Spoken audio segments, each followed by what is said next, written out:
पहला क्वेश्चन है, the first to come and last to leave India were. Bharat में सबसे पहले आने वाले और सबसे बाद में जाने वाले कौन थे? तो इसका करेक्ट उत्तर है इनमें से ऑप्शन ए, पोर्टुगीज जो थे सबसे पहले इंडिया में आए थे। 1498 में इन्होंने सी रूट डिस्कवर किया एंड तब ये इंडिया में आए थे, और 1961 में इंडिपेंडेंस के बाद भी ये इंडिया में रहे थे, और 1961 में एनेक्स हुआ था गोवा, तब इनका जो रूल था वो कम्प्लीटली समाप्त हुआ क्योंकि इनसे कुछ खतरा नहीं था, इसलिए इंडिपेंडेंस के बाद भी इन पर ध्यान नहीं दिया गया। लेकिन 1961 में गोवा एनेक्स हुआ तो वहाँ से इनका थोड़ा बचा कुचा रूल भी खत्म हो गया। तो देखो, आजकल तो टेक्नोलॉजी है, आजकल तो रास्ता खोजना बहुत आसान है कि चीज़ें कहाँ पे अच्छी हैं, लेकिन पहले किसी ने खोजा है रास्ता तो बहुत बड़ी बात हो जाती है कि आप अपनी ही दुनिया में सीमित हैं और आप कुछ ऐसा जरिया निकालते हैं जहाँ पे आपको पता चलता है कि कोई ऐसी भी जगह है जहाँ पे इतने अच्छे मिनरल्स हैं, इतने अच्छे रिसोर्सेज हैं। तो जब सी रूट डिस्कवर हुआ, पता चला कि भारत भी कोई ऐसी जगह है दुनिया में, तो लोगों का ध्यान जो था, जो बाकी जो कंट्रीज थी उनका ध्यान भारत पे आकर्षित होना स्टार्ट हुआ, क्योंकि इतनी अच्छी अच्छी चीज़ें दूसरी कंट्रीज में तब नहीं थी, तो भारत की तरफ लोग आकर्षित हुए। तो वहीं से यूरोपियन जो ट्रेडर्स थे वो इंडिया में आए तरह तरह के तरीकों से। तो इसमें सबसे पहले पोर्टुगीज आए थे 1498 में, फिर डच आए थे, फिर उसके बाद इंग्लिश आए थे जिसको ब्रिटिश बोला जाता है 1608 में। तो ये ऑफिशियल डेट्स हैं, क्योंकि बात तो बहुत पहले से चल रही थी कि हमें आना है, ऐसे करना है, लेकिन जो ऑफिशियली आए थे वो 1608 में आए थे ब्रिटिश, फिर उसके बाद डेन्स आए थे 1616 में, फिर उसके बाद फ्रेंच आए 1664 में। तो इसमें यहाँ पे सीरीज दी हुई है, लोकेशन दी हुई है जहाँ पे जो यूरोपियन ट्रेडर्स आए थे उन्होंने अपनी फर्स्ट कंपनी इंडिया में जहाँ पे एस्टेब्लिश की थी वो हम देख लेते हैं। तो सबसे पहले पोर्टुगीज ने की थी कैलिकट केरल में अपनी फर्स्ट कंपनी एस्टेब्लिश इंडिया में, और 1500 में की थी। एंड डच ने की थी मसूलीपट्टनम, जिसको आंध्र प्रदेश से बोला जाता है, एंड 1605 में इन्होंने अपनी फर्स्ट कंपनी इंडिया में एस्टेब्लिश करी। इंग्लिश ने की थी सूरत गुजरात में 1630 में, फिर उसके बाद डेन्स आए, उन्होंने की थी त्रिवेंद्रम में तमिलनाडु में, और फ्रेंच ने की थी सूरत गुजरात में। तो इनमें सबसे ज़्यादा जो इंपॉर्टेंट रहे हैं वो रहे हैं इंग्लिश यानी कि ब्रिटिश ईस्ट इंडिया कंपनी। तो देख लेते हैं 1600 में ब्रिटिश ईस्ट इंडिया कंपनी का एस्टेब्लिशमेंट हुआ, एंड उनको चार्टर मिला वहाँ की क्वीन एलिजाबेथ से, और तब ये आए इंडिया में ट्रेड करने की इनको मंजूरी मिली। वहाँ से इन्हें मंजूरी मिली कि वे बाकी कंट्रीज़ के साथ ट्रेड कर सकते हैं। तो ब्रिटिश में सिर्फ ब्रिटिश ईस्ट इंडिया कंपनी को ही पावर मिली थी, बाकी सारी कंट्रीज़ को नहीं मिली थी कंपनीज को, क्योंकि जो ब्रिटिश ईस्ट इंडिया कंपनी थी वो कुछ एक फेवरेट होता है ना किसी का फेवरेट, तो उस तरीके से बहुत ही प्यारी कंपनी ब्रिटिश और बड़ी कंपनी थी, तो इसलिए इनको एक चार्टर मिला कि आप तरह तरह के डिफरेंट कंट्रीज़ में आप ट्रेड कर सकते हैं। तो वहाँ से इनका थोड़ा दबदबा होना स्टार्ट हुआ। तो इंडिया में चीज़ें कब से प्रोसेस हुई? तो देखो, जब मुगल रूल ऐसा था कि मुगल रूल तक चल रहा था उस टाइम पे, तो कैसे आते, कुछ तो चीज़ें होती। तो वहाँ से थॉमस रॉय जब आए थे जहांगीर के दरबार में, तो ये तो बिल्कुल एकदम ठान कर ही आए थे कि ये तो मंजूरी लेकर जाएंगे ही। और फिर उन्होंने क्या किया कि धीरे धीरे ऐसी चीज़ें करनी स्टार्ट कर दी, ताकि वहाँ पे जो जहांगीर थे उनको आदत हो गई चीज़ों की, कि ये इम्पोर्टेड चीज़ें मंगाते थे, सामान मंगाते थे, जैसे कॉफ़ी हो गई, बहुत सारी रॉयल थिंग्स जो ये लाते थे डिफरेंट वर्ल्ड से, और उनको देते थे, तो उन्हें बहुत अच्छी लगती थी वो चीज़ें, और एक टाइम के बाद उन्हें वो आदत हो गई। और फिर उन्होंने कह दिया कि जो आप इम्पोर्ट करते हैं रॉयल चीज़ें ये, तो आप इनको आप ऑफिशियली चीज़ें इनको एस्टेब्लिश कर सकते हैं। तो वहाँ से चीज़ें स्टार्ट हुई, और वहाँ से ही ब्रिटिश जो लोग थे उन्होंने बहुत चीज़ें बिगाड़ दी इंडिया में। अब हम देख लेते हैं आगे, who was the viceroy of India during Bengal partition. तो बंगाल विभाजन के समय भारत का वाइसरॉय कौन था? इसका करेक्ट उत्तर तो आप सबको पता होगा, option A, Lord Curzon thing. तो 1905 में हुआ था बंगाल विभाजन। तो बंगाल की यदि बात करें तो आज के टाइम का जो बिहार है, उड़ीसा है, असम है, छत्तीसगढ़ है, इन सब का जो पार्ट था वो बंगाल में समाहित था। तो कमजोर करने के लिए बेसिकली ये बंगाल का विभाजन हुआ था। हालांकि जो बहाना दिया गया था इन लोगों के द्वारा कि इतनी बड़ी टेरिटरी को अकेले हैंडल कर पाना मुश्किल हो रहा है, इसलिए हमें इसका विभाजन करना पड़ेगा। यहाँ से हमें देखने को मिला कि इनकी सोची समझी साजिश थी, हिंदू और मुस्लिम लोगों को डिवाइड करने की इनकी साजिश थी। उसी की वजह से हम देखते हैं कि स्वदेशी एंड बॉयकॉट मूवमेंट हमें देखने को मिली। यहाँ से लोगों को पता चला कि इनका यदि हम सामान खरीदते रहेंगे तो ये लोग जो है वो बिल्कुल हमें डुबा देंगे। तो स्वदेशी एंड बॉयकॉट मूवमेंट चले, जहाँ पे हमने देखा कि अभी जो लोग थे इंडिया के, वो भारत की चीज़ों को ज़्यादा से ज़्यादा प्रचार करेंगे, इंडिया में चीज़ों को बनाएंगे, जो विदेश से चीज़ें आ रही हैं उनको बहिष्कार करेंगे। यहाँ से हमने देखा कि पहले ऐसा तो नहीं था कि टेक्नोलॉजी है तो कैसे चीज़ों का प्रचार किया जाए। तो फेस्टिवल्स के माध्यम से चीज़ों का प्रचार किया जाता था, मीटिंग्स के जरिए चीज़ों का प्रचार किया जाता था। तो इसमें फॉर एग्जाम्पल जैसे महाराष्ट्र में बाल गंगाधर तिलक जो थे, उन्होंने गणेश फेस्टिवल जो होते हैं उसके जरिए लोगों को अवेयर किया। अब देख लेते हैं कुछ क्रोनोलॉजी जिससे एग्जाम में क्वेश्चन फ्रेम होते हैं। 1905 में देखा बंगाल पार्टीशन, लोगों को सोच तोड़ने की साजिश। 1906 में होता है Calcutta session of Indian national Congress. तो देखो यहाँ से मैं आपको एक पॉइंट बता देती हूँ, एक थे एक्सट्रीमिस्ट, एक थे मॉडरेट। तो एक्सट्रीमिस्ट का क्या मानना था कि हमें सीधे सेल्फ गवर्नमेंट चाहिए, हमें रिवोल्यूशन करना है, हमें शांति से चीज़ें नहीं करनी है क्योंकि शांति से चीज़ें नहीं हो रही हैं। एक थे मॉडरेट जो चाहते थे ग्रेजुअल कॉन्स्टिट्यूशनल रिफॉर्म, यानी कि उन्हें विश्वास था कि ब्रिटिश आने वाले समय में अच्छी पॉलिसीज लाएगी और प्रेयर एंड पेटिशन इनका माध्यम था कि प्रेयर और पेटिशन से चीज़ें सॉल्व हो सकती हैं। तो हम देखेंगे कि 1885 से 1905 का जो टाइम है उसको मॉडरेट फेज बोला जाता है। मॉडरेट फेज क्यों बोला जाता है? क्योंकि यहाँ तक हमने देखा कि मॉडरेट की बातें चल रही थी, उनका जो प्रेयर पेटिशन था ये तरीका चल रहा था। काला कानून इसको बोला जाता है कि किसी को भी आप किसी घर पे भी छापा मार देंगे, ये सब चीज़ें हो रही थी, तो इसलिए इसको रॉलेट एक्ट को काला एक्ट भी बोला जाता है। 1919 में हम देखेंगे जलियांवाला बाग मैसेकर, जब लोग फेस्टिवल को सेलिब्रेट करने के लिए जलियांवाला बाग में एकत्रित हुए थे और वहाँ पे जो जनरल डायर थे उन्होंने गोलियां वहाँ पे चलानी स्टार्ट कर दी और वहाँ पे बहुत सारे लोग मृत्यु हो गई उनकी। 1920 एंड 22 में हम देखेंगे खिलाफत और नॉन कोऑपरेशन मूवमेंट चले, यानी कि असहयोग आंदोलन एंड खिलाफत जो मूवमेंट था मुस्लिम का था, नॉन कोऑपरेशन मूवमेंट जैसा ही था ये। 1922 में हम देखेंगे चोरी चोरा इंसिडेंट हो गया और 1928 में हम देखेंगे साइमन कमीशन भारत आया। 1927 में साइमन कमीशन एस्टेब्लिश हुआ था और 28 में ये भारत आया, क्योंकि इसमें सभी लोग ब्रिटिश लोगों से थे, इसलिए इसको साइमन गो बैक का नारा यहाँ पे देखने को हमें मिला कि इंडिया में लोगों ने साइमन गो बैक का नारा लगाया। 1929 में हम देखेंगे लाहौर सेशन होता है। 1930 में सिविल डिसओबीडियंस मूवमेंट होता है। 1931 में हम देखेंगे गांधी इरविन पैक्ट होता है। 1932 में पूना पैक्ट। 1935 में आता है Government of India Act. Next question है Gandhi ji started civil disobedience movement in, तो गांधी जी ने सविनय अवज्ञा आंदोलन कहाँ पे शुरू किया था? तो इन्होंने किया था ऑप्शन सी मार्च 30 1930 में किया था इन्होंने सिविल डिसओबीडियंस स्टार्ट। तो यहाँ पे on March 12 1930 Indian independence leader Gandhi ji ने एक मार्च स्टार्ट किया जिसमें एक प्रोटेस्ट था ब्रिटिश की जो मोनोपोली हो गई है साल्ट पे की, अब साल्ट पे भी कर लगा रहे हैं, कितनी गलत बात है। तो उसी के खिलाफ इन्होंने सिविल डिसओबीडियंस मूवमेंट स्टार्ट किया था। अब और देखते हैं कुछ हिस्ट्री की टाइमलाइंस। तो 1940 में आया था अगस्त ऑफर। 1941 में हमें देखने को मिला इंडिविजुअल सत्याग्रह। 1942 में क्रिप्स मिशन। 1942 में क्विट इंडिया मूवमेंट, भारत छोड़ो आंदोलन। 1945 में होता है बेविल प्लान एंड सिमला कॉन्फ्रेंस। 1946 में कैबिनेट मिशन प्लान। 1946 में formation of the constituent assembly. 1947 में एटलीज अनाउंसमेंट एंड 1947 में ही माउंटबेटन प्लान, जिसके बाद इंडिया को आज़ादी मिल जाती है और हम ब्रिटिश के जो रूल था उससे हम आज़ाद हो जाते हैं। नेक्स्ट क्वेश्चन है why was the second round table conference failed, तो द्वितीय गोलमेज सम्मेलन असफल क्यों हुआ? तो ये इसका आपको पता होगा क्योंकि प्रायोरिटी जो दी थी कम्युनल क्वेश्चन की बात आ गई थी, तो इसको नहीं चाहते थे इंडिया के लोग, तो ऑप्शन ए इसका करेक्ट उत्तर है। नेक्स्ट क्वेश्चन है the program of swadeshi and boycott against the partition of Bengal was visualized by, तो बंगाल के विभाजन के खिलाफ स्वदेशी और बहिष्कार के कार्यक्रम की परिकल्पना किसके द्वारा की गई थी? इसका सही उत्तर है ऑप्शन सी अरविंदो घोष के द्वारा। तो स्वदेशी मूवमेंट हमने देखा कि पार्टीशन ऑफ बंगाल के बाद से आरंभ हुआ और लॉर्ड कर्जन उस टाइम पे वायसराय थे और 1911 तक ये चला था Swadeshi and boycott movement. Next question है diarchy was first introduced in India under, तो भारत में सर्वप्रथम द्वैध शासन की शुरुआत किसके अधीन हुई थी? तो इसका करेक्ट उत्तर है ऑप्शन सी 1919 के एक्ट के द्वारा, जिसको मॉन्टफोर्ट रिफॉर्म भी बोला जाता है। तो बेसिकली डायरची है क्या? डायरची का मतलब है दो अलग अलग इंडिपेंडेंट अथॉरिटीज के द्वारा शासन करना। Okay, which session of Indian national Congress was president bye Vallabh भाई पटेल, तो भारतीय राष्ट्रीय कांग्रेस के किस अधिवेशन की अध्यक्षता वल्लभ भाई पटेल ने की थी? इसका करेक्ट उत्तर है ऑप्शन ए कराची सेशन का जो प्रेसिडेंट थे वो वल्लभ भाई पटेल थे। तो सेशन था 1931 में हुआ था और सेशन को में रेटिफाई करना था गांधी इरविन पैक्ट को। Battle of Wandiwash was fought between, तो वांडीवास की लड़ाई किसके बीच लड़ी गई थी? इसका करेक्ट उत्तर है इंग्लिश एंड फ्रेंच के द्वारा।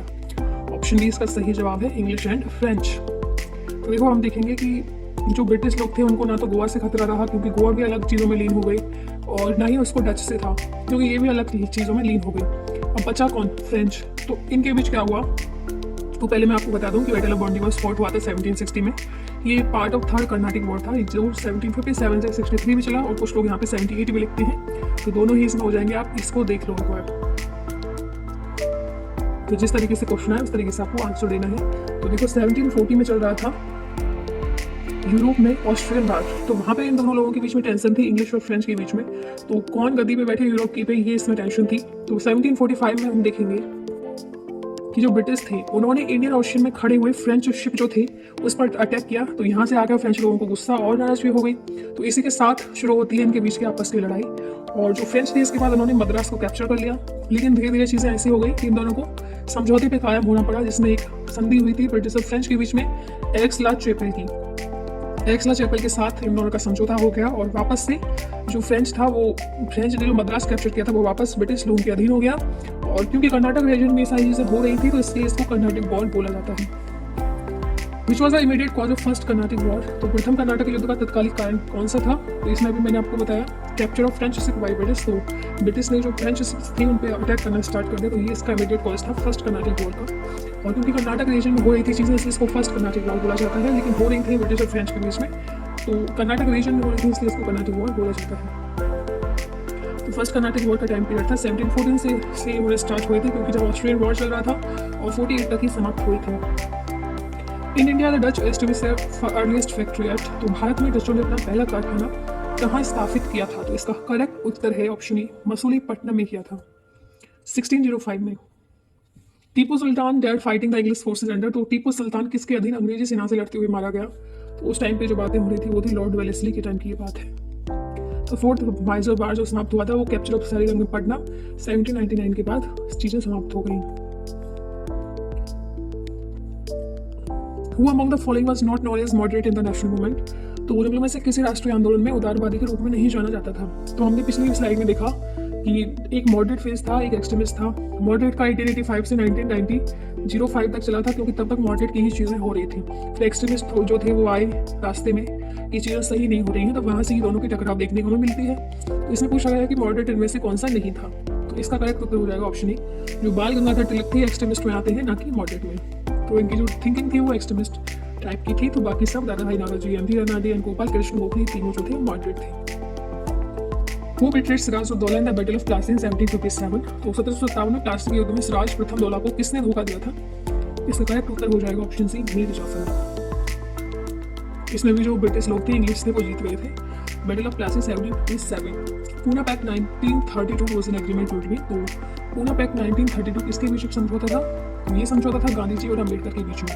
तो पूना पैक्ट जो था इनके बीच में समझौता था। और डॉक्टर भीमराव अम्बेडकर जो थे वो किसके बिहाफ में बातें कर रहे थे? जो दलित लोग थे, डिप्रेस क्लासेस थी और अपर कास्ट हिंदू जो थे, उनके बारे में एक और लीडर थे, यहाँ पे इनका नाम मेंशन नहीं है, वो उनकी तरफ से पक्षधर थे। और क्यों बातें हो रही थी पूना पैक्ट में? क्या हो रही थी? रिजर्वेशन करना है इलेक्टोरल सीट का डिप्रेस क्लासेस के लिए लेजिस्लेचर में, और लेजिस्लेचर में कानून बनाने की शक्ति जो है वो लोगों को दी जाए जो कि डिप्रेस क्लास से हैं। तो 1932 में ही हुआ था पूना पैक्ट समझौता। Who had attended all the 3 round table conference in London? तो किसने लंदन में तीनों गोल मेज सम्मेलनों में भाग लिया था? ये क्वेश्चन में आता है। और किसने नहीं लिया ये भी पूछा जाता है। तो महात्मा गांधी जो थे उन्होंने नहीं लिया था तीनों में, और जिसने लिया था उसका नाम था doctor Bhimrao Ambedkar. Option B इसमें सही हो जाएगा। तो ऑल 3 राउंड टेबल कॉन्फ्रेंसेस जो हुई थी लंदन में, और इसमें एक तो doctor Bhimrao Ambedkar, Tej Bahadur Sapru, M.R. Jayakar, N.M. Joshi and C.N. Mudaliar, इन सब लोगों ने तीनों राउंड टेबल अटेंड की थी। हली सिस्टम कंसेप्ट, तो हली व्यवस्था क्या थी? तो ये थी बॉन्डेड लेबर से संबंध रखती थी।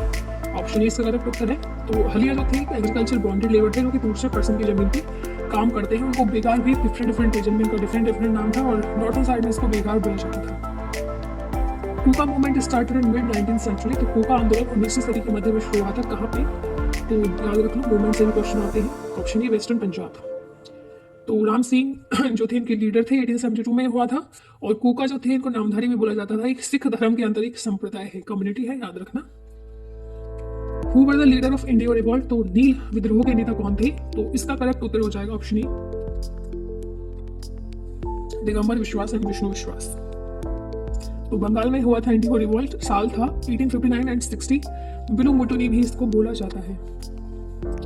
Roller act was passed in the year. तो रोलर एक्ट किस वर्ष पारित किया गया था? इसका सही उत्तर तो आप सब लोगों को पता होगा। ऑप्शन ए इसका करेक्ट उत्तर है 1919।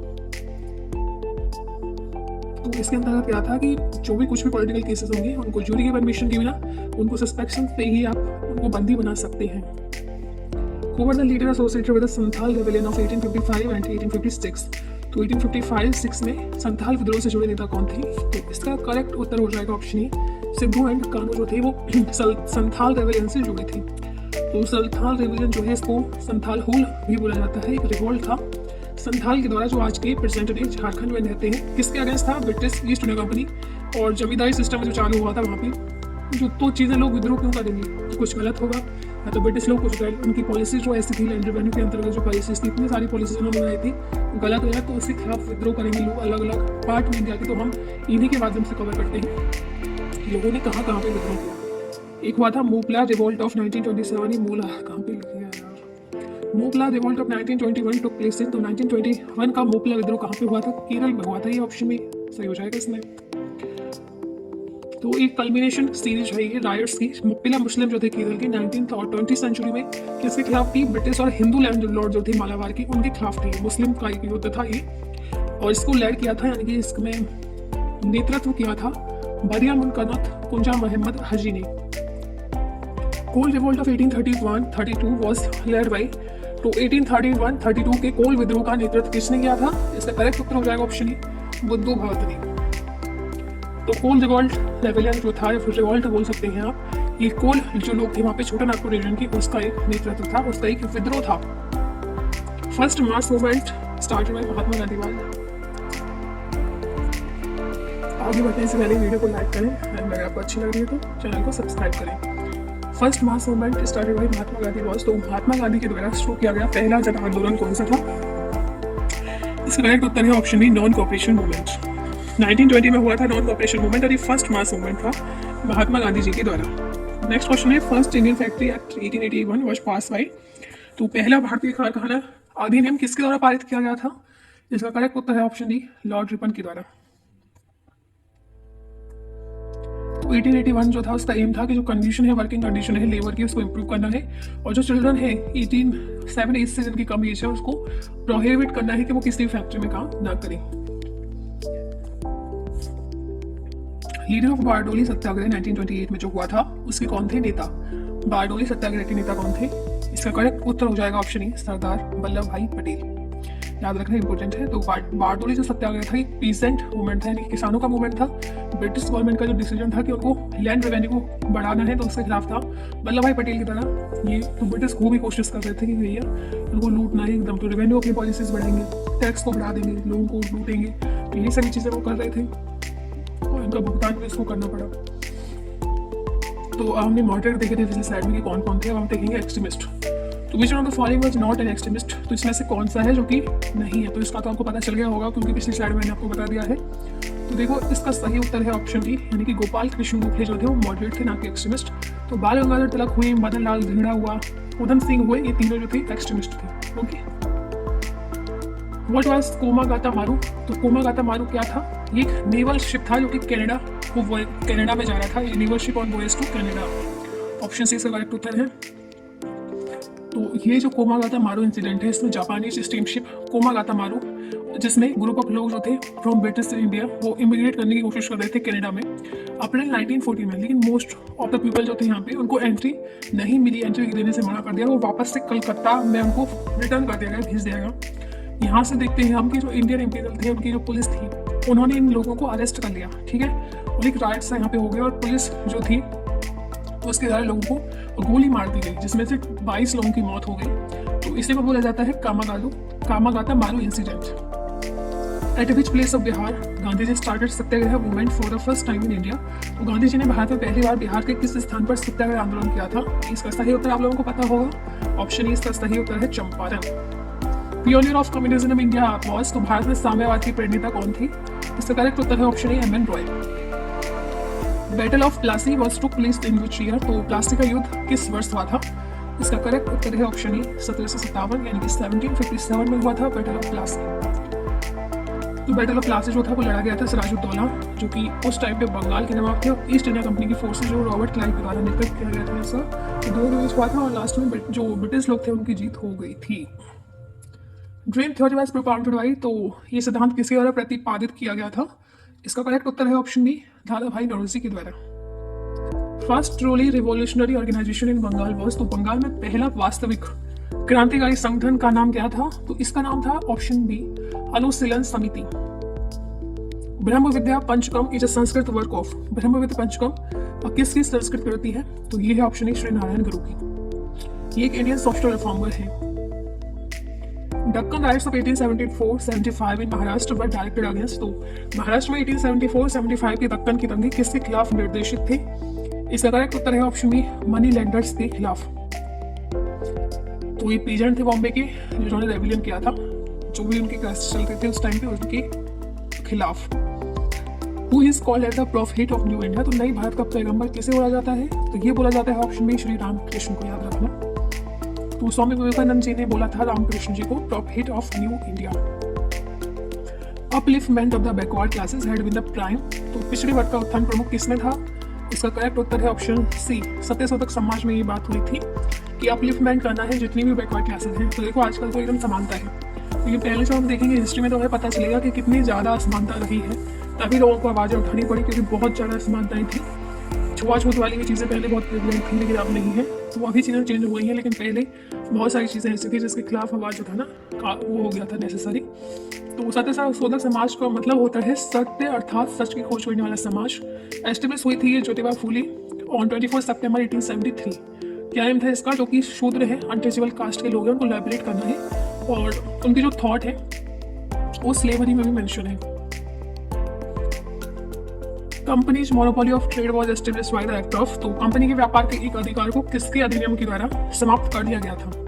तो देखो जो कंपनी का जो अधिकार मैंने आपको बताया कि चार्टर मिला था कि किसी भी भाग में वो ट्रेड कर सकते हैं, लेकिन जब ब्रिटिश लोगों ने देखा कि ईस्ट इंडिया कंपनी जो है एकदम बहुत ही दबदबे में आ रही है, तो भाई देखो अब हो किसी के, लेकिन उनको भी ऐसे हो जाएगा कि क्यों ऐसे हो रहा है। तो ब्रिटिश लोगों को भी अब दिखा कि इंडिया में थोड़ा सा आधिपत्य जम गया है, तो अब यहाँ पे हम देखेंगे जो क्राउन रूल आ जाएगा। ठीक है, क्राउन जो है वो अपने ऊपर चीज़ों को लेने की कोशिश करेगा।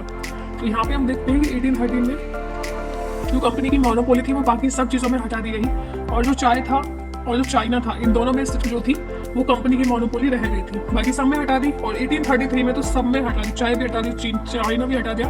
तो यहाँ पे कंप्लीटली एबोलिश हुई थी 1833 में। ऑप्शन सी इसका करेक्ट उत्तर हो जाएगा। For which community was the seat reserve by Morley Minto reform, तो मॉली मिंटो सुधार में हम देखते हैं कि समुदाय के लिए सीटें आरक्षित की गई थी, तो किसकी की थी, ऑप्शन बी मुस्लिम। तो मॉली मिंटो रिफॉर्म जो था 1909 में आया था। नेक्स्ट क्वेश्चन है, who among the following founded the All India people's class federation in 1920, तो जिनमें से किसने 1920 में अखिल भारतीय दलित वर्ग संघ की स्थापना की थी, इसका करेक्ट उत्तर हो जाएगा option C, doctor Bhimrao Ambedkar.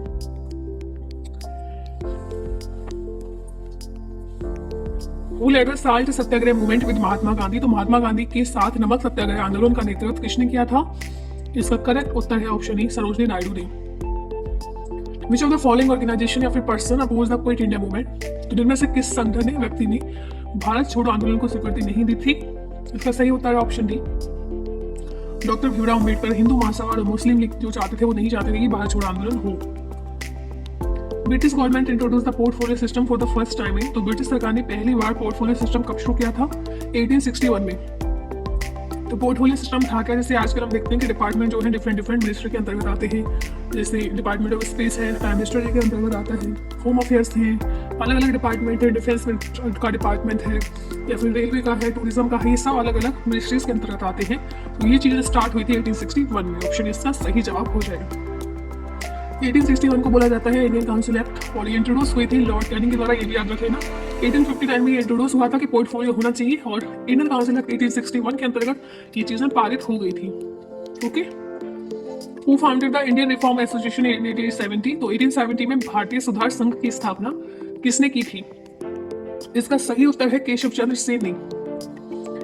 Gandhi ji return to India from South Africa, तो गांधी जी दक्षिण अफ्रीका से भारत कब लौटे थे, ऑप्शन बी 1950 में ही लौटे थे। आफ्टर द चोरी चोरा इंसिडेंट गांधी जी सस्पेंडेड दी, तो चोरी चोरा कांड के बाद गांधी जी ने किसे निलंबित कर दिया था, तो जो उनका चल रहा था नॉन कॉपरेशन मूवमेंट, फिर उन्होंने देखा कि लोग ज़्यादा ही आक्रामक हो गए हैं, पुलिस चौकी को जला रहे हैं, लोग मर रहे हैं, पुलिस मर रही है, तो उन सब चीज़ों को देखते हुए गांधी जी ने नॉन कॉपरेशन मूवमेंट सस्पेंड कर दिया, क्योंकि वो पीसफुल प्रोटेस्ट चाहते थे।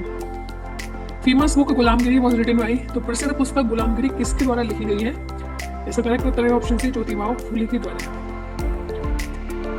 तो ज्योतिराव फुले ने डेडिकेट किया है इस गुलामगिरी बुक को, जिसका मतलब है स्लेवरी, अमेरिकन मूवमेंट जो कि फ्री स्लेव्स हैं, और कंडीशन ऑफ लोअर क्लास जो इंडिया में है कि सेम कंडीशन है, दोनों की कंडीशन जो है वो सेम है, तो इन्हीं के लिए उन्होंने इस बुक को डेडिकेट किया है। Who was known as the father of civil service in India, तो इसे भारत में सिविल सेवा के जनक के रूप में जाना जाता है, इसका करेक्ट उत्तर होगा ऑप्शन ए, लॉर्ड कैनवालिस को जाना जाता है father of civil services in India के रूप में। First Indian selected for Indian civil services was, तो भारतीय सिविल सेवा के लिए चयनित प्रथम भारतीय कौन थे? इसका करेक्ट उत्तर है option A Satyendra Nath Tagore. Who started the general commonweal, तो द कॉमनवेल पत्रिका की शुरुआत किसने की थी? इसका सही उत्तर है ऑप्शन बी एनी बेसेंट ने। Who was the first governor general of Bengal, तो भारत के प्रथम गवर्नर जनरल कौन थे? इसका तो आपको सबको पता होगा, ऑप्शन ए बैरन हेस्टिंग। और इसमें से जो लॉर्ड विलियम बेंटिक है, first governor general of India है। Who was the last governor general of India, तो भारत के अंतिम गवर्नर जनरल कौन थे? तो ये थे लॉर्ड माउंटबेटन। इसके बाद इंडिया को आज़ादी मिल गई थी, तो लास्ट वाइसराय थे और फर्स्ट गवर्नर जनरल रहे हैं कि इंडिपेंडेंट इंडिया के। इसके बाद इन्होंने इनको सक्सीड कर दिया था सी राजागोपालाचारी ने, जो कि लास्ट गवर्नर जनरल है फ्री इंडिया के। यदि हम फ्री इंडिया की बात करते हैं तो सी राजागोपालाचारी हैं। यदि हम सिर्फ इंडिया की बात कर रहे हैं जब तक आज़ादी नहीं मिली है, तो इसका करेक्ट उत्तर है लॉर्ड माउंटबेटन। कंफ्यूजन नहीं रखना है, ऑप्शन इसमें सही हो जाएगा। Who wrote Indian war of independence 1857, 1857 का भारतीय स्वतंत्रता संग्राम किसने लिखा था? वी.डी. सावरकर ने। ऑप्शन बी इसमें करेक्ट हो जाएगा। India wins freedom is the autobiography of, तो इंडिया विंस फ्रीडम किसकी आत्मकथा है? यह है ऑप्शन डी अबुल कलाम आजाद की। Who was the author of the book Unto This Last which influenced Gandhi, तो गांधी को प्रभावित करने वाली पुस्तक Unto This Last के लेखक कौन है? Option C Jawahar Ruskin Hesley. Who was the president of Indian National Congress when the Mountbatten Plan was accepted, तो माउंटबेटन योजना को स्वीकार किए जाने के समय भारतीय राष्ट्रीय कांग्रेस के अध्यक्ष कौन थे? इसका करेक्ट उत्तर है option A JB. Kripalani. Provincial autonomy was one of the important feature of the act of, तो प्रांतीय स्वतंत्रता किसके अधिनियम की महत्वपूर्ण विशेषताओं में से एक थी? तो इसका सही जवाब हो जाएगा इसमें से ऑप्शन बी 1935 में दी गई थी provincial autonomy. Which among the following organization merged with अभिनव भारत, तो इनमें से किस संगठन का अभिनव भारत में विलय हो गया? इसका करेक्ट उत्तर है ऑप्शन बी मित्र मिला। तो 1904 में हम देखते हैं मित्र मिला जो है अभिनव भारत के साथ मर्ज हो गया। नेक्स्ट क्वेश्चन है the first women to become a chief minister of any state in India was, तो भारत में किसी राज्य की मुख्यमंत्री बनने वाली प्रथम महिला कौन है? इसका करेक्ट उत्तर है ऑप्शन सी सुचिता कृपलानी। ये पहली महिला चीफ मिनिस्टर थी। नेक्स्ट क्वेश्चन है all India home rule was started by, तो स्टार्ट किया गया था ये ऑप्शन सी एनी बेसेंट जी के द्वारा। Voice of India was publish from, तो वॉइस ऑफ इंडिया प्रकाशित हुई थी। इसका करेक्ट उत्तर है ऑप्शन डी बॉम्बे से प्रकाशित हुई थी वॉइस ऑफ इंडिया। तो दादा भाई नौरोजी ने स्टार्ट किया था इसको 1883 में बॉम्बे में। Who among the following had organized Ganpati and Shivaji festival, तो उनमें से किसने गणपति और शिवाजी उत्सवों का आयोजन किया था? इसका करेक्ट उत्तर है ऑप्शन ए लोकमान्य तिलक ने। To arouse patriotic feeling, okay. तो जो लोकमान्य तिलक है ये बाल गंगाधर तिलक ही है, ओके। कहीं आप कन्फ्यूज हो जाओगे कौन आ गए।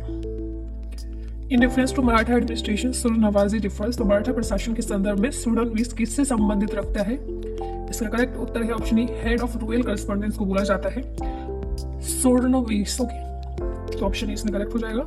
All India Muslim league was founded by, तो अखिल भारतीय मुस्लिम लीग की स्थापना किसके द्वारा की गई थी? इसका करेक्ट उत्तर है ऑप्शन सी आगा खान के द्वारा। तो आगा खान और सलीम उल्ला खान जो कि नवाब थे ढाका के, उनके द्वारा फाउंड हुई थी दिसंबर 1906 में। First plan for an Indian railway system was made by, तो भारतीय रेलवे प्रणाली की पहली योजना किसके द्वारा बनाई गई थी? इसका करेक्ट उत्तर है ऑप्शन सी हार्डिंग के द्वारा। बैटल ऑफ बक्सर कहाँ पे हुआ था, कौन से साल में? तो ये हुआ था 1764, ऑप्शन बी इसका करेक्ट उत्तर है। Tipu Sultan was the ruler of, तो टीपू सुल्तान कहाँ के शासक थे? इसका सही उत्तर हो जाएगा मैसूर के थे, option C. Who among the following is known as the father of modern western education of India, तो इनमें से किसे भारत की आधुनिक पश्चिमी शिक्षा का जनक कहा जाता है? इसका करेक्ट उत्तर हो जाएगा option D Lord William Bentinck को। Which of the following scholar established the Ramakrishna Mission, तो उनमें से किस विद्वान ने रामकृष्ण मिशन की स्थापना की थी? तो इसमें से की थी ऑप्शन डी स्वामी विवेकानंद ने, क्योंकि इनके डिसिपल थे। Which of the following सभाज were established by M.G. Ranade, तो उनमें से किस तथा की सभा की स्थापना M.G. रानाडे ने की थी? इसका करेक्ट उत्तर हो जाएगा ऑप्शन सी प्रार्थना सभा। साल था 1867। नेक्स्ट ऑप्शन है who among the following founded the theosophical society in the USA, तो इनमें से किसने अमेरिका में थियोसॉफिकल सोसाइटी की स्थापना की? इसका करेक्ट उत्तर है option D madam Blavatsky and Olcott ने। साल था 1875। Who was the founder of Satyashodhak Samaj, तो सत्यशोधक समाज के संस्थापक कौन थे? इसका करेक्ट उत्तर हो जाएगा ऑप्शन बी ज्योतिबा फुले। साल था 1873 और महाराष्ट्र में ये हुआ था फाउंड, ऑप्शन बी इसका सही जवाब है। स्क्रीनशॉट ले सकते हैं आप। ब्रह्मो समाज वाज फाउंडेड बाय, तो ब्रह्मो समाज की स्थापना किसके द्वारा की गई थी? इस बात आपको सबको पता होगा और पता होना चाहिए, ऑप्शन ए राजा राम मोहन राय के द्वारा। और कुछ हिस्ट्री के इंपॉर्टेंट टाइमलाइन देख लेते हैं। जैसे Atmiya Sabha Raja Rammohan Roy 1815 Calcutta, Young Bengal Movement form हुआ था हेनरी विलियम एनर्जी के द्वारा 1826 में कलकत्ता में। ब्रह्मो समाज राजा राममोहन राय 1828 का लोगों के कलकत्ता में। तत्वोधनी सभा देवेंद्रनाथ टैगोर 1839 कलकत्ता। परमहंस मंडली देव नाडोबा पांडुरंग 1849 बॉम्बे। ब्रह्मो समाज ऑफ इंडिया, एक था ब्रह्मो समाज जो कि राजा राममोहन राय के द्वारा हुआ था, और एक था ब्रह्मो समाज ऑफ इंडिया जो कि केशव चंद्र सेन के द्वारा 1866 में फॉर्म हुआ था कलकत्ता में। आर्य समाज की स्थापना स्वामी दयानंद सरस्वती के द्वारा की गई थी 1875 में बॉम्बे में। Servant of India society Gopal Krishna Gokhale के द्वारा फाउंड हुआ था 1905 बॉम्बे में। Window remarriage act 1856 was enacted by which governor general of India, तो विधवा पुनर्विवाह अधिनियम 1856 भारत के किस गवर्नर जनरल द्वारा अधिनियम किया गया था? इसका करेक्ट उत्तर है option B, Lord Dalhousie. Who preached the doctrine of one religion, one caste and one God for mankind? तो किसने मानव जाति के लिए एक धर्म, एक जाति और एक ईश्वर के सिद्धांत का प्रचार किया? तो ये क्या गया था ऑप्शन बी, श्री नारायण गुरु जी के द्वारा। Who among the following established the वेद समाज in मद्रास in 1864? तो इनमें से किसने 1864 में मद्रास में वेद समाज की स्थापना की थी? इसका सही उत्तर है ऑप्शन ए, केशव चंद्र सेन ने। Who founded the fort William college eight Calcutta? तो किसने कलकत्ता में फोर्ट विलियम कॉलेज की स्थापना की थी? इसका सही उत्तर है लॉर्ड वेलेस्ली ने। Servant of Indian society was founded by, तो सर्वेंट ऑफ इंडियन सोसाइटी की स्थापना किसके द्वारा की गई थी? इसका सही उत्तर है ऑप्शन सी, गोपाल कृष्ण गोखले के द्वारा। साल था 1905। इसका एम था यूनाइट करना है और ट्रेन करना है इंडिया को डिफरेंट एथनिसिटीज और रिलीजन में, ताकि काम हो सोसाइटी के वेलफेयर के लिए। नेक्स्ट क्वेश्चन है, which religious reformer of western India was known as Lokhitwadi? पश्चिमी भारत के किस धर्म सुधारक को लोकहितवादी के नाम से जाना जाता था? इसका करेक्ट उत्तर है ऑप्शन बी, गोपाल कृष्ण देशमुख को। All India Women's Conference was founded in, तो ऑल इंडिया अखिल भारतीय महिला सम्मेलन की स्थापना हुई थी, तो ये हुई थी 1927 में। ऑप्शन सी इसमें सही हो जाएगा। Who are the founder of Aligarh movement? तो अलीगढ़ आंदोलन के संस्थापक कौन थे? इसका सही उत्तर है option B, sir Syed Ahmad Khan. Who was the founder of Arya Samaj? तो आर्य समाज के संस्थापक कौन थे? तो ये थे ऑप्शन बी, स्वामी दयानंद सरस्वती। साल 1875। एम था वेदास की तरफ वापस से एस्टेब्लिश करना है। Who of the following reform movement was the first to be started in 19th century? तो इनमें से कौन सा सुधार आंदोलन 19वीं सदी में सबसे पहले शुरू हुआ था? तो ये हुआ था ऑप्शन सी, ब्रह्मो समाज। इसका टाइम हमने सबका टाइम पीरियड हम देख चुके हैं, तो ईयर 1828 सबसे पहले हुआ था Brahmo Samaj. In which year was the Indian home rule society founded? तो इंडियन होम रूल सोसाइटी की स्थापना किस वर्ष हुई थी? ये हुई थी ऑप्शन डी, 1905 में। Permanent settlement introduced by Cornwallis in Bengal is known as, तो कॉर्नवालिस द्वारा बंगाल में शुरू की गई स्थायी बंदोबस्त को किस नाम से जाना जाता है? इसका सही उत्तर है ऑप्शन सी, जमींदारी सिस्टम को परमानेंट सेटलमेंट के रूप में जाना जाता है। इसी के साथ हम देख लेते हैं land revenue system in British India. तो इसमें एक है जमींदारी सिस्टम जो सबसे फेमस रहा था, एक है रैयतवाड़ी सिस्टम, एक है महलवाड़ी सिस्टम। तो ये इंट्रोड्यूस हुआ था लॉर्ड कॉर्नवालिस के द्वारा 1793 में, याद रखना। परमानेंट सेटलमेंट जिसको जमींदारी सिस्टम बोला जाता है, लॉर्ड कॉर्नवालिस के द्वारा स्थापित हुआ था 1793 में। Ryotwari system Sir Thomas Munro के द्वारा हुआ था 1820 में, एंड महलवाड़ी सिस्टम ये विलियम बेंटिक के द्वारा हुआ था 1833 में। तो ये हुआ था जमींदारी सिस्टम जिसको परमानेंट सेटलमेंट हम बोल रहे हैं। बंगाल, बिहार, उड़ीसा और बनारस के कुछ हिस्सों में रैयतवाड़ी सिस्टम जो था इसको मद्रास, बॉम्बे, ईस्टर्न बंगाल, असम और पूर्व के हिस्सों में इसको देखा गया। नॉर्थ वेस्ट प्रोविंस में या फिर सेंट्रल इंडिया में से पंजाब और गंगा वैली है, उनको महलवाड़ी सिस्टम वहाँ पे प्रचलित था। तो इसमें क्या था, इसमें जो ओनर था लैंड का वो जमींदार थे, यानी कि जमींदारों को रिकॉग्नाइज कर दिया गया था लैंड का ओनर, और ये लोग जो थे वो वसूलते थे कर्ज किसानों से। तो यहाँ पे क्या होगा, ब्रिटिश जो लोग हैं उनका मेन मकसद है लोगों से पैसे वसूलना, लैंड रेवेन्यू सिस्टम लाना। तो यहाँ पे आप बिचौलिया बना रहे हो जमींदार को, कि जमींदार जो है वो बीच में है, वो किसानों से पैसा लेंगे और वो ब्रिटिश लोगों को देंगे। तो यहाँ पे आप देख सकते हैं जब कोई व्यक्ति बीच में आता है दो लोगों के, तो बहुत ही संभावना है कि कुछ चीजें गलत हो जाएंगी, वो इधर से उधर करेगा चीजें। तो जब भी कुछ ऐसा हो तो आपस में ही चीजों को सुलझाया जाना चाहिए। तो इसी तरीके से जब ऐसा हुआ देखने को मिला कि कुछ धोखेबाजी हो रही है, तो ब्रिटिश गवर्नमेंट ने रैयतवाड़ी सिस्टम में वो डायरेक्टली पीजेंट से टैक्स कलेक्ट करने लग गए। तो जमींदारी सिस्टम यानी कि परमानेंट सेटलमेंट में हमने देखा कि जमींदार जो है उनको बनाया गया था उसका लैंड का ओनर, एंड यहाँ पे हम देखेंगे जो ब्रिटिश गवर्नमेंट है वो डायरेक्टली पीजेंट से कलेक्ट करेगी, क्या कहते हैं उसको, टैक्स। ठीक है, यहाँ पे हम देखेंगे महलवाड़ी सिस्टम में क्या होता था, जो विलेज कमेटी थी उसको रिस्पॉन्सिबल कर दिया गया था, यानी कि जो मुखिया होता था गाँव का उसको बना दिया गया था रिस्पॉन्सिबल टैक्स कलेक्ट करने का। तीनों अलग हैं, तीनों को याद रख लो। तो zamindari system lord Cornwallis, ryotwari system Thomas Munro, and Mahalwari system और विलियम बेंटिक। सबसे पहले कौन आया, लॉर्ड कॉर्नवालिस का जमींदारी सिस्टम 1793 में, फिर रैयतवाड़ी सिस्टम 1820 में, एंड 1833 में महलवाड़ी सिस्टम। तो अगर आपको पता हुआ कि विलियम बेंटिक जो थे first governor general of India 1833 में बने थे, तो यहाँ से भी आप कनेक्ट कर सकते हैं कि वो विलियम बेंटिक के दौर पे ही आया होगा 1833 में Mahalwari system. In which of the following government movement did Mahatma Gandhi make the first use of hunger strike as a weapon? ये हम कवर कर चुके हैं, ये डिवीजन जैसा आपका हो रहा है अहमदाबाद स्ट्राइक 1918 में। In which city of South Africa was Mahatma Gandhi beaten up and thrown off the pavement by white people? तो अफ्रीका के किस शहर में महात्मा गांधी को पीटा गया था और फुटपाथ से फेंक दिया गया? इसका करेक्ट उत्तर है ऑप्शन बी जोहान्सबर्ग, जो था साउथ अफ्रीका का शहर है, वहां पे ऐसा हुआ था। The object of Butler commission of India was, तो बटलर कमीशन का उद्देश्य क्या था? इसका उद्देश्य था इंप्रूव करना है रिलेशनशिप जो भी गवर्नमेंट ऑफ इंडिया और इंडियन प्रिंसली स्टेट के बीच में है। Historic Dandi March was associated with, तो ऐतिहासिक दांडी यात्रा का संबंध किससे है? तो बॉयकॉट वियोलेशन करना है साल्ट लॉ का, नमक कानून का, ऑप्शन बी इसमें सही हो जाएगा। Who was responsible for the introduction of vernacular press act, तो वर्नाकुलर प्रेस एक्ट की शुरुआत के लिए कौन जिम्मेदार है? Option B Lord Lytton. तो 1878 में ये आया था वर्नाकुलर प्रेस एक्ट। इसका एम था कि जो आज़ादी है उसको समाप्त कर दिया जाए, जो भी नॉन इंग्लिश न्यूज़पेपर है उनको उनकी जो फ्रीडम है प्रेस की उसको समाप्त कर दिया जाए, ताकि लोगों तक चीज़ें सच्चाई ना पहुंचे। ये था मकसद। हु फाउंडेड द अमृत बाजार पत्रिका, अमृत बाजार पत्रिका की स्थापना किसने की थी? इसका सही उत्तर है ऑप्शन डी शिशिर कुमार घोष ने। Which of the following was not a French settlement in India, तो इनमें से कौन सी एक भारत की फ्रांसीसी बस्ती नहीं थी? गोवा नहीं था। तो गोवा जो थी वो तो पोर्टुगीज के कब्जे में थी, गोवा तो बड़ी पसंद आ गई थी पोर्टुगीज को, तो वहां पे तो सिर्फ इनका ही आधिपत्य था। Individual Satyagraha was started on, तो व्यक्तिगत सत्याग्रह कब शुरू हुआ था? तो ये हुआ था ऑप्शन सी अक्टूबर 17, 1940 में, क्योंकि ये 1940 में और 1941 में प्रिविलेंट रहा था। तो हमने पिछले स्लाइड में देखा है कि हमने 1941 में वहां पे देखा था, लेकिन स्टार्ट हुआ था अक्टूबर 17, 1940 में। ओके, ऑप्शन सी इसका करेक्ट उत्तर है। Kakori conspiracy took place in, तो काकोरी कांड कहाँ कब हुआ था? तो ऑप्शन ए सही हो जाएगा 1925 में। Who started the first English newspaper in India, तो भारत में पहला अंग्रेजी अखबार किसने शुरू किया था? तो ये क्या था? जे किंग, ऑप्शन बी इसमें सही हो जाएगा। Who was the nawab of Bengal during battle of Plassey, तो प्लासी के युद्ध के दौरान बंगाल का नवाब कौन था? इसका सही उत्तर है option C Sirajuddaula. Aruna Asaf Ali was a major woman organizer of underground activities in, तो अरुणा असफ अली भूमिगत गतिविधियों की प्रमुख महिला संगठक थी, तो option B Quit India Movement के time. Who was the Governor General of India during the launch of Civil Disobedience Movement, तो सभी ने अवज्ञा आंदोलन के प्रारंभ के समय भारत का गवर्नर जनरल कौन था? ऑप्शन सी लॉर्ड इरविन था। Who was the first leader to preside over the INC, तो कांग्रेस की अध्यक्षता करने वाले पहले नेता कौन थे? ऑप्शन सी WC बनर्जी, भूमिश Chatterjee Banerjee. The year of association of Women's Indian Association is, तो महिला भारतीय संघ की स्थापना का वर्ष है, ऑप्शन बी 1917। तो अब आप आ गए हैं अपनी लास्ट स्लाइड पे, तो इसका उत्तर आपको मुझे कमेंट बॉक्स में बताना है। क्वेश्चन है quit India movement was launched in which year, तो भारत छोड़ो आंदोलन किस वर्ष शुरू किया गया था? Option A 1940, option B 1952,